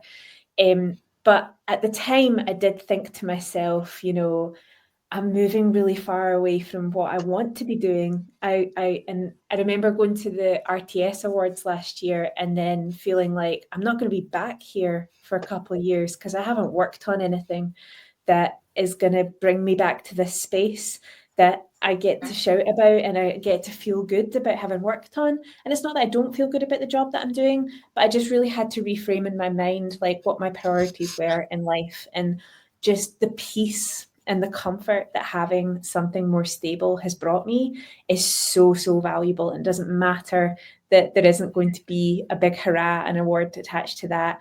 There will still be room for that in the future. And as long as there is something there that you're happy to show up to and that will keep yourself going, then do not give yourself a hard time about it at all. But I found that having creative projects over the last year was a real big motivator. So if anyone has had to step away from the screen industry and look for work elsewhere, I would recommend, if there's a way that you can still build on a creative passion, even if it's not making media. Not everybody has to go on YouTube, but even if you have just some sort of creative outlet at home, It's going to allow you to keep your skills going, just have something that's yours, that you can feel proud of, that you can work towards, and that you can channel all of the excitement and energy that you usually had for that path in your career into something else. I wanted to pick up on what Naz said about connecting with people, and just, you know, if you're not feeling like going along to an event and being all singing, all dancing, like, you don't have to. Again, give yourself a break. It's really tough. And I've gone to lots of events, and it's quite hard to talk about what's going on right now. And a lot of people feel very despondent and really negative. And it's fair to have those feelings and let them out. But sometimes it can be really overwhelming when you're in a room full of another 50 people who also haven't had work in a while. And it's okay to take a step back from that. And another thing that I found quite helpful is to journal. So the first podcast I did with Jamie was in October 2023. And he did ask about, I think I've already mentioned this before, but he asked how me and the other panelists coped with the ups and downs of the industry. And I made a comment about how I felt my nervous system had caught up with the chaos, and that I no longer felt the kind of highs and lows of the waves of the industry. Shortly after that, I realized that I'd become completely desensitized to panic, and I wasn't dealing with it at all in a healthy way. And that manifested in some really physical symptoms that I ended up having to go to the doctor. And there's basically been this completely new understanding of stress on my part, because I think in this industry, you become desensitized. You become trained not to recognize the symptoms of stress in yourself. And so after going through that, I started to write down day to day how I felt, what different things were happening, you know, what was my mood like, my appetite, were there changes in my health, and just really monitoring what was going on and using that to sort of like make adjustments and recontextualize, make decisions on my life that were for the benefit of me and not for the benefit of an industry that isn't looking out for me. And, you know, last year, most people will be aware there was a really intense and a really tragic story around John Balson. And what happened to him was that all of everything we've been talking about tonight came to a boiling point, and he's no longer with us. And the more I read about that, like, I could just identify everything in the story with people I knew and with things that had happened in my career, and you cannot let it get to that point.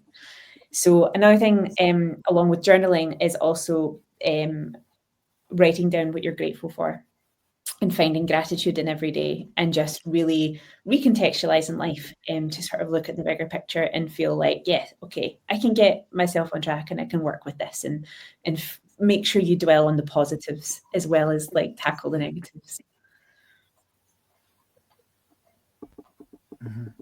Completely. Thank you so much, Ash. That's lovely answer, and I appreciate you sharing all those like sort of tips and coping mechanisms as well. Phil, do you want to answer this question as well? I feel like you've got lots to say. You've also had quite a tough year as well, and I appreciate you speaking so openly about it when we did our podcast last October. Yeah. Thank you, Jamie. I'm really appreciative to all of you for and actually for being in this space, because I think it's one of the things that I find is missing a lot of the time from our industry, is actually this kind of heartfelt conversation that's actually about the personal cost of it. You know, I was an actor before I was a writer, and you know, there's always been. I talked to Jamie about this at quite some length when we spoke on the podcast last year. You know, I'm allergic to magical thinking now, because I think it's dangerous, frankly. And it's part and parcel of this industry. Social media is awash with it. I think social media is dangerous, and I say that as somebody who quite clearly is fucking addicted to it. But you know, it's awash with magical thinking. There is no guarantee, and you know, as we've been saying, you know, there's far less work available now than there has ever been, and it's never been easy. So you know, finding so for me, it is about not taking it personally. If that's possible, you know, not necessarily the journaling that Ash was suggesting, but actually just having some kind of barometer of going, I'm not coping, and I need to step away, and I need to go outside, walk the dog, you know, be with my loved ones, put the sodding phone down, and actually be a present human being in the world, and worry less about whether or not because listening to you all, I haven't worked in over a year now for pay. That doesn't mean I haven't worked. I've been working my ass off. I'm a writer. I've got loads of projects out there. Haven't worked for pay in over a year. So and that's been incredibly tough, and I found it enormously difficult. I have to say, and this isn't just blowing smoke, one of my lifelines has been the director's take. Thank you. I have to tell you, every time an episode of that comes out, I listen to that, and I feel like I'm part of an industry, and I feel like it feeds me in enormous ways. So I'm Marcus, but please pass that on to Oz, because I absolutely adore the director's take, and it means a huge amount to me, and it's helped me feel like I'm still part of the industry. So and one of the things it's taken me a long time to reconnect to is the love of doing the job, the love of telling stories, and disconnecting that love from outcome and achievement. That for me has been the really difficult thing, because when my income from the industry disappeared, for a long time, so did my love, because I just went, well, if me sitting here at this machine and tapping my fingers isn't going to somehow keep the roof on, then what am I doing it for? And I had to reconnect to, well, I'm doing it because I love telling stories, and I want to keep telling stories, and I also I'm passionate, and this conversation isn't the forum for this, but I'm also passionate about telling new stories, different stories that aren't sweet Jesus God fucking cozy crime murder mysteries. I would love to tell those kind of stories, right? So but there's a reason that lots of them are being commissioned, is because they're a safe bet and they sell around the world. But anyway, so for me, it's about what stories do I want to tell, what stories am I passionate about, and that barometer. Am I okay? Where am I on that barometer of, actually, no, I'm in the red, I need to step away, I need to put the phone down, I need to listen to the director's take, or just get a real job, Jamie. I love you as well. So yes. Don't worry, those are things for me. I wasn't feeling left out. But for me, I think I always come back to letting go of magical thinking. Yes, I will now subscribe to that.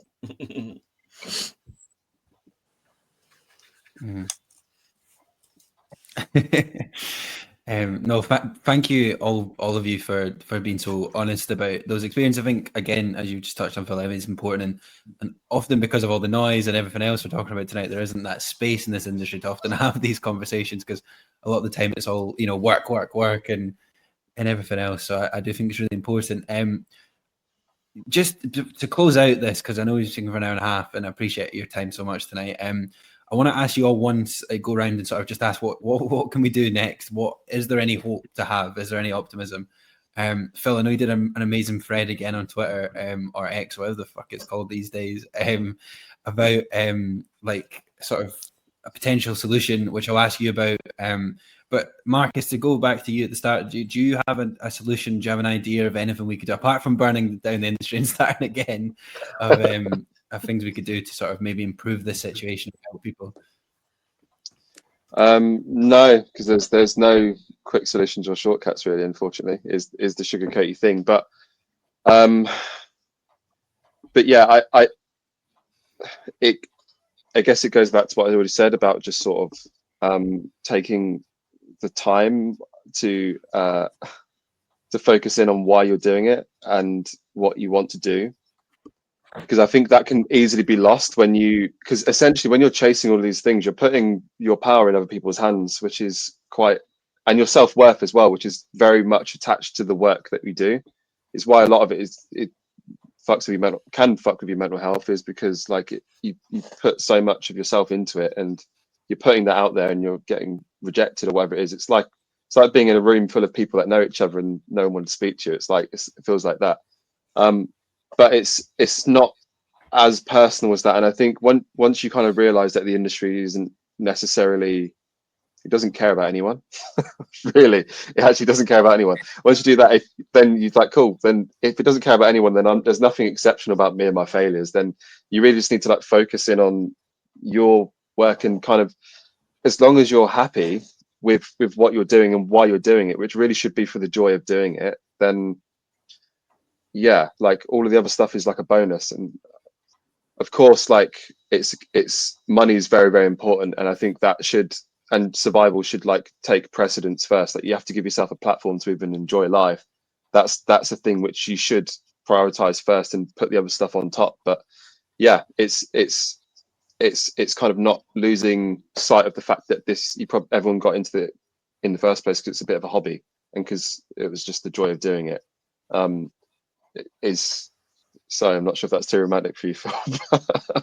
But it is kind of the truth for me. Is that is all I can say from a directing point of view, and like a creative, like a writer's point of view, and also like a development producer's point of view as well.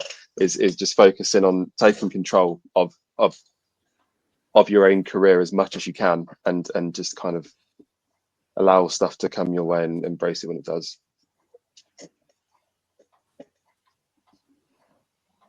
Thank you very much, Marcus. I appreciate that. And I know it's hard to keep optimism and stuff at the moment, but I think it's hard as well. I mean, we can't always have complete agency over everything, but I think you can have some agency over things you're doing, and it does make a small difference, despite all the problems we're talking about tonight.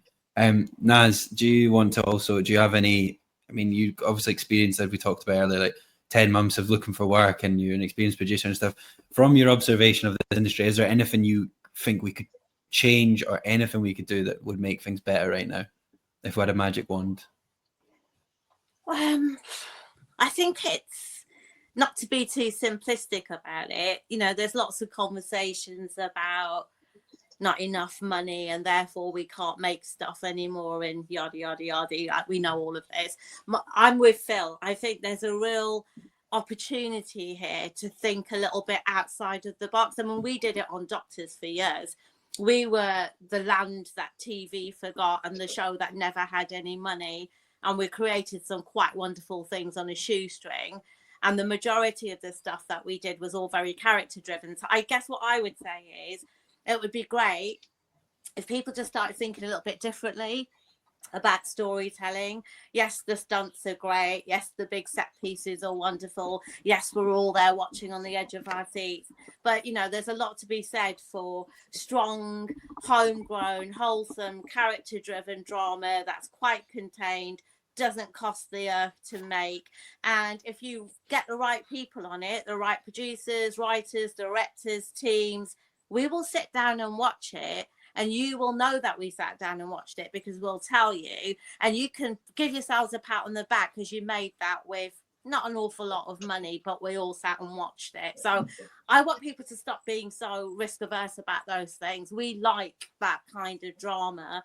I watch everything. I don't see much of that anymore. When I see one, I latch onto it because that's what I want to watch. So give us a bit more of that, and also save some money in the process, create some jobs in the process. Right. I watch a lot of Pakistani drama serials. So this is my guilty pleasure right now. You know how you were asking about what's your thing with your mental health and everything? I started watching Pakistani drama serials a couple of years ago. I'm telling you, they make them on very little money, and it shows. But what it makes me realise is there's always a different thing to watch or a different thing to explore, and money isn't everything. Yeah, just give us. I don't watch the soaps anymore because I don't recognise them. I love the soaps. They're an institution in my house. I grew up on them. My lifelong dream was to go and work on Coronation Street. I was lucky enough to do that twice. And this is controversial, but I'm not watching them at the moment because I can't relate to them in the way that I used to before. And I want a bit more of that again. Thank you very much. That would be great. So I'm just saying that as a viewer, as opposed to a freelancer trying to get a job in telly. So yeah, a bit of that would be nice. No, I think, yeah. Thank you very much, Naz. I appreciate your honest answer. And yeah, we're going up against EastEnders tonight as well on this live stream, so you know it's fine. Yeah.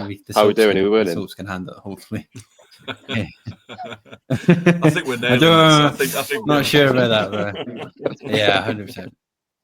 100%.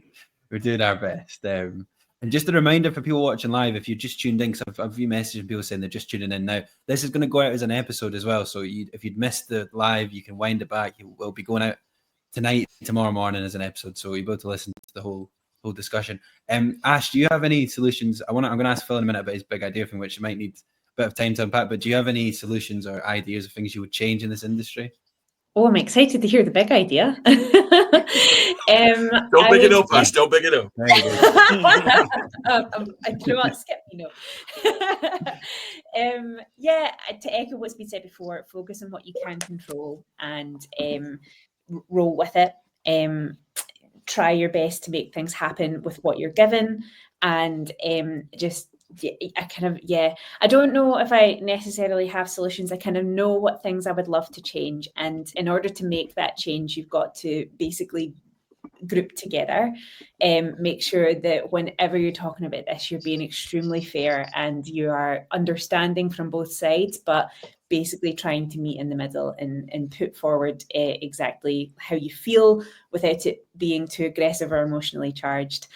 I've found that to be like a very successful route in order to have conversations with people that I wasn't invited to have conversations with before as a nobody, and just putting yourself out there honestly and trying to tackle it from a really fair point of view, I feel it does get you places, and people trust you, and they trust like when you talk about it that you know exactly what's going on. So yeah, it's difficult, but hang in there, try your best, think outside the box, and work on what you can control. Completely. Thank you very much, Ash. I appreciate your answers, and no, thank you everyone as well for assembling tonight. We've been trying to organise tonight for. I've been putting a lot of work into this for months to try and get this, because it's hard to get everyone together in the same night as well. So I'm buzzing we pulled it off so far, and I apologise, Phil, if I piped up your big idea too much, but it is a very interesting thread. So do you want to tell us a bit about that? Because I mean, we need some optimism, and and I think it's a really good idea. Okay, well, thank you, Jamie. So I won't rehash the thread too much. I think what I'd like to suggest is, again, Jamie, whack it in the show notes, and people can have a look at it. This was something I put out earlier in the year, really, and it's basically just, you know, getting the PSBs, the public service broadcasters, to invest small amounts of money into round the regions of the country, producing singles and pilots on budgets that are actually, you know, set in the world we live in today. So, you know, riffing off Play for Today, I called it Play for Tomorrow, and saying, look, you know, if each of the PSBs did, you know, 5 or 6 a year, that would be 30 single dramas, pilots that we could give new and mid-career people chances to make, you know, and also I think one thing we haven't talked about here, actually, and I say this as a recovering actor, the acting industry is having exactly the same issue that we're talking about in terms of production. You know, if you want an acting job now, if you're not a name, you're screwed. You can't get those small little parts that used to be available because Doctors has gone, Holby's gone. You can't get those day gigs or 2 or 3 day gigs. So really, that was what I was saying. But if you'll indulge me, because I never get to do this, and I'm very excited. I kind of made a little list about what the industry could do and what the government could do, but also, you know, going back to what Marcus said about burn it down. When I said earlier, I think the industry is in collapse. I think, you know, I'm with Homer Simpson. Every crisis is an opportunity. So this is a crisis-opportunity, right? And it's a crisis-opportunity to actually change the way things are done. And, you know, I made wrote a documentary about Einstein the other year, and Einstein always said, you can't solve a problem with the same thinking that created it. And I think the industry needs to use this as an opportunity to go, how can we change the thinking of how we operate, right? So I've got a few points. Point number 1, the industry needs to acknowledge the scale of this crisis. Because at the moment, it's only people like us who are having these conversations, and thank you to Jamie for hosting this, because these conversations are not happening. I don't see Russell T Davies. I didn't see David Tennant mention anything about this at the BAFTAs at the weekend. I don't see it amongst the people who have the power to action change, and I think they need to start speaking up about it. And then the second thing is, the industry has got to start valuing and supporting freelancers. And that's not just the freelancers who it's paying. It needs to value and support freelancers when they're not being paid. It can't just kick you out the door like an Uber driver or a Deliveroo rider when they don't need you and assume you'll be there when they do. The industry needs to support freelancers, and part of that, I think, is getting rid of this specious notion of talent pools, which I echo what Naz said about them. I think that's a really, really dangerous talent pools and the competition style way that we're supposed to apply for jobs. Oh, it could be you, like you're playing the lottery. No, that's not a professional industry as far as I'm concerned. Sorry, this is me soapboxing, so forgive me, folks. And then fundamentally, I think one other thing: end the snobbery around lower and medium scale budgets. So end the snobbery around soaps and end the snobbery around anything that isn't HETV. The government is pushing really hard. I had a spat with Chris Bryant the other day on Twitter. But this is the case. The government wants high-end television because it wants growth, whatever the fuck that means, right? And it assumes high-end television will drive growth, right? But the reality is, you can't have high-end television if you don't have low budget and mid-budget television. There's no way you can sustain that industry. So you need a mixed economy, and that economy needs to be sustained, and so it needs to be funded and it needs to be supported. So people who work in soaps are skilled people who can make HETV if you give them a chance. And then finally, forgive me, finally, the industry has to embrace and support risk and innovation again, because it isn't doing. And the longer that it doesn't, the more people will not recognize it when it happens, and the more people will just go, oh yes, all television is basically cozy crime and high-end television. We need risk, innovation, things that might die on their arse, but you take a swing at them. And until the industry goes out on a limb and does that, there's no future, basically. So those are my big points, and forgive me for soapboxing, and thank you for giving me the opportunity. My name's Phil. I've dropped the mic.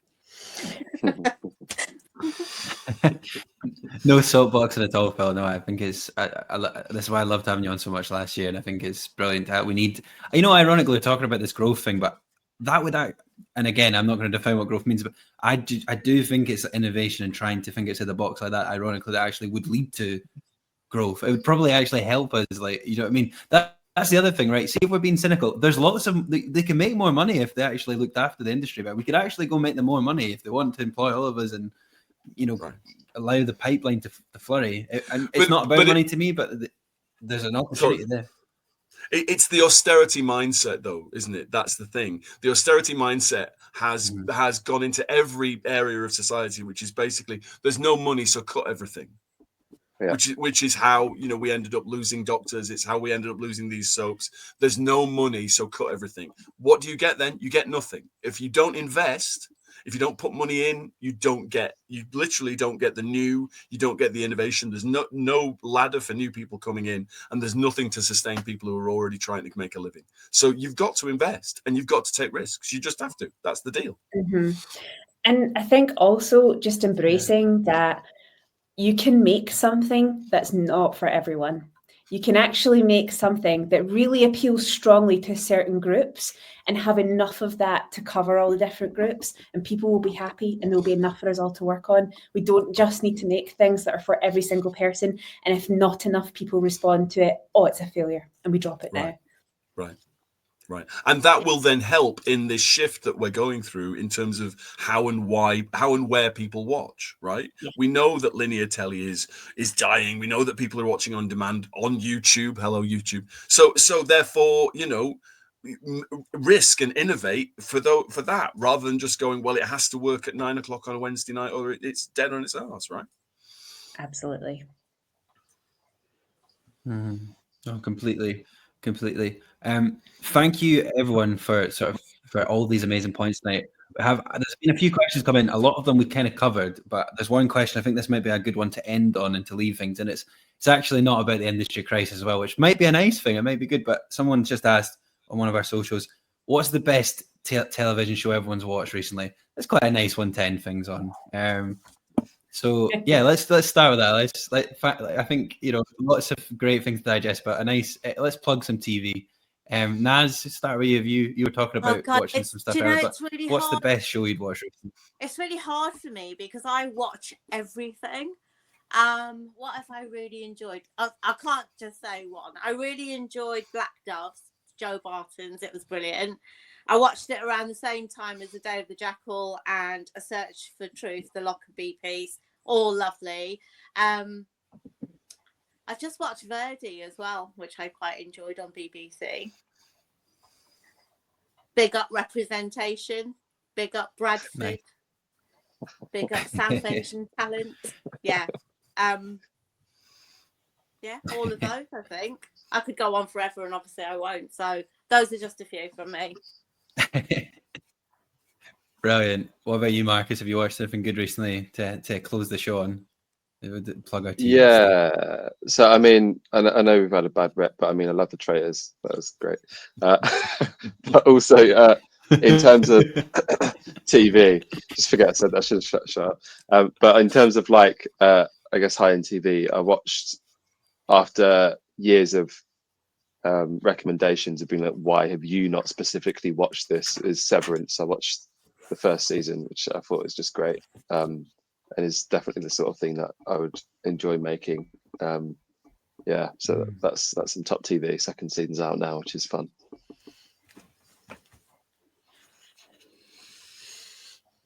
Brilliant. Thank you very much, Marcus. Ash, what about yourself?